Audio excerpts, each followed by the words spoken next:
₹1,66,00,000 રસ્તો લાંબા સમયથી આ માંગણી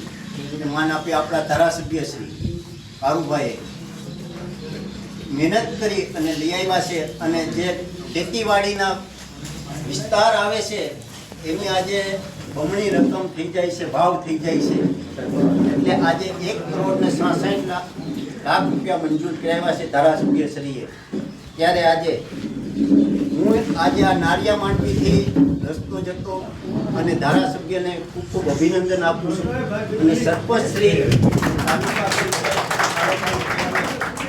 અને બધીને આજે આ રસ્તો ખૂબ ઉપયોગમાં આવશે અને આવતા જતા ખેડૂતને વધારેમાં વધારે ઉપયોગ થાય